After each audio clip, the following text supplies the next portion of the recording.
I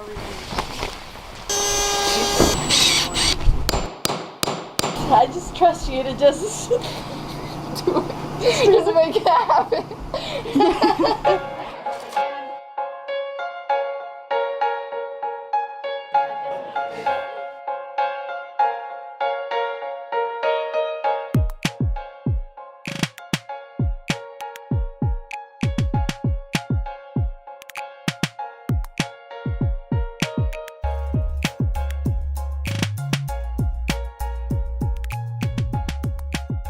The stories we collected from that experience were so powerful that it kind of snowballed into something way bigger than we thought it would be.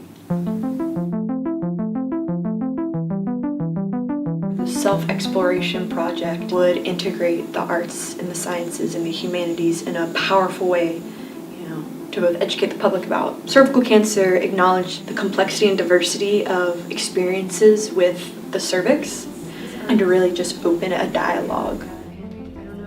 The exhibit really took me on a crazy journey of empowerment for myself, just because there was so much self-doubt, because I am not an art major and I was just tasked to figure it out, and it was really a little hard. The other curators were the momentum behind the project, because when they came in, I was so exhausted from a year of working on it and just trying to make it happen, that I think I was a little burnout. Diane Lee and Adair Jones really stepped in, and they have such different backgrounds. Last week we got together and then we were looking at the exhibition space. Those pictures could go here. These paintings could go here. And we were actually building blocks in our heads. Before we knew it, was like 5 hours had passed, and we'd just been brainstorming. I've been introduced to concepts, and then I've had enough time to be disillusioned by them, right? And so some of her plans for the cervix garden and the entrance and this hallway that was lined with fabric, all of those go against the traditional white cube gallery aesthetic. And I was totally for all those ideas. When she showed me these things, I said, okay, how does the cervix garden work? What are the materials? What are the measurements? Basically just asking more and more into it. Not bad. Yeah. Compare it. So you didn't finish the plywood floor. We're making an environment for the visitor to participate in. This does look really regal. All right. The skills that go into curation are not installation. I was just kind of involved in all. These are 30 by 40. No, we'll stitch it. We'll use cotton thread. We'll just Trying to think if it's better to get the thinner or thicker. On the bright one over there now. Mm-hmm.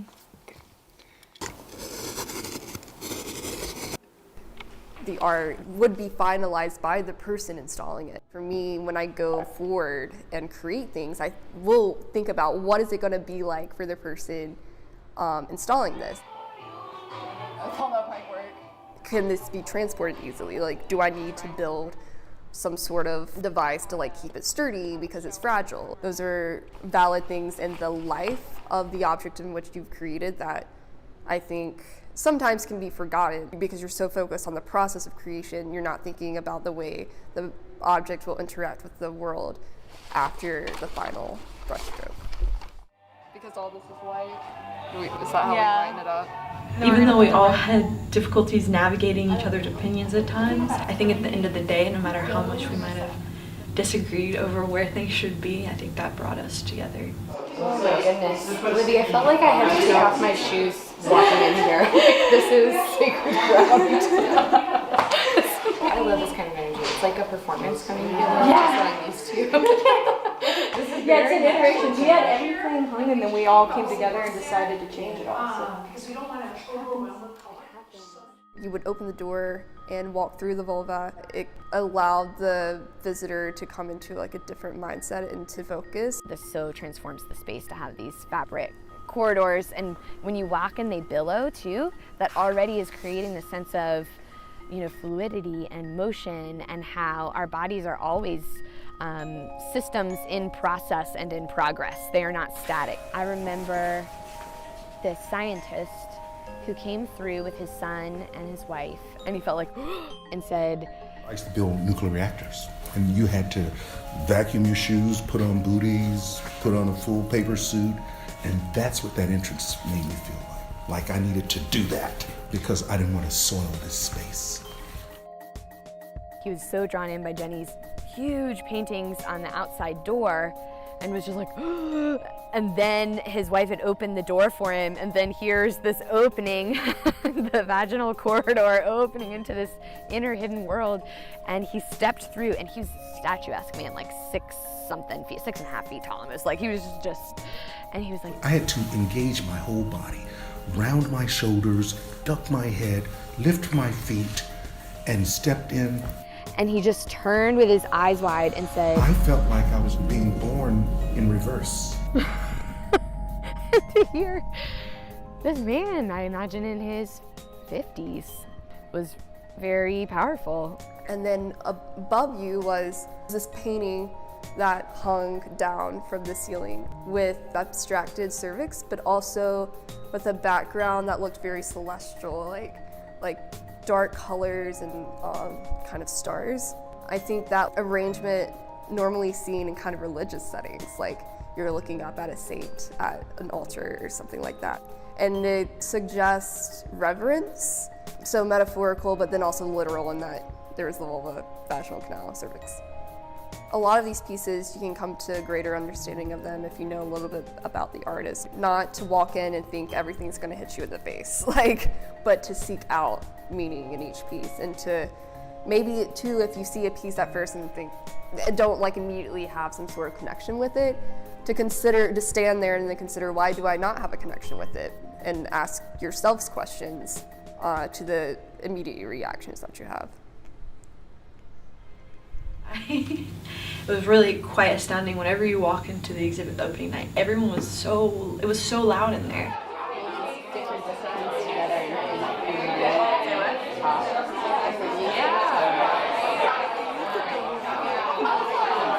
This was really driven by students. There's something really poetic about thinking about our own bodies in this way. I love that we're breaking down a lot of those barriers about talking about it. The exhibit was meant to shock people and then reset their intentions. Instead of projecting their own thoughts and feelings always on paintings, allowing artists to tell their personal stories in a way that really elucidated, helped with the cervix from many different angles. Even if the exposure to something like cervical cancer is in an acute moment, it's reflective of all of the surrounding issues of what is the access to healthcare that this person has had before, what is the access to negotiating protection in sexual encounters that this person has, what is their economic background, their cultural background, the color of their skin, the expression of their gender, and how that changes the ability they have to speak up for themselves and be respected. The Calla exhibit also is evocative of this, as this participant said, reverse birth. You're being welcomed into that womb, and no matter what's happening in that womb, if it's shedding of the uterine lining, or if it's pregnancy that results in miscarriage, if it's pregnancy that results in stillbirth, if it's pregnancy that results in healthy birth, it's a process, and it's this thing that makes us take our time. And I think that's actually pretty countercultural in our world right now, is to take your time. And I love the experience of the Calla exhibit and giving us that permission.